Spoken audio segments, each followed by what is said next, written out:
Kepala Dinsos Kota Sukabumi Punjul Saiful Hayat mengatakan, kegiatan yang dilakukan kali ini merupakan bentuk peran aktif pemerintah Kota Sukabumi khususnya untuk mengatasi permasalahan sosial di masyarakat. Punjul melanjutkan bahwa nantinya Bapak tunanetra tersebut akan ditata dan dilakukan pembinaan di panti rehabilitasi sosial milik kementerian. Ya, keberadaan mereka kan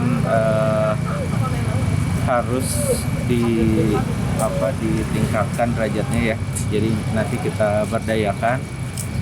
Jangan sampai mereka berkeliaran di jalan ya dan mengganggu estetika.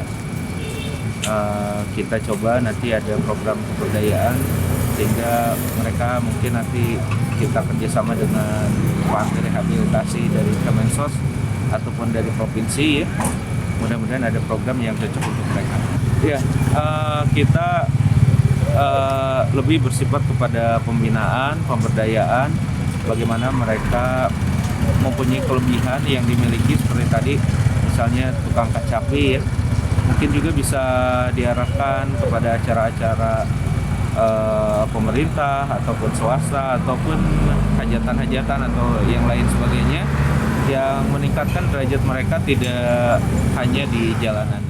Hingga saat ini pemerintah Kota Sukabumi terus berupaya melakukan pembinaan terhadap mereka yang memiliki permasalahan sosial seperti gelandangan, pengemis, dan anak jalanan.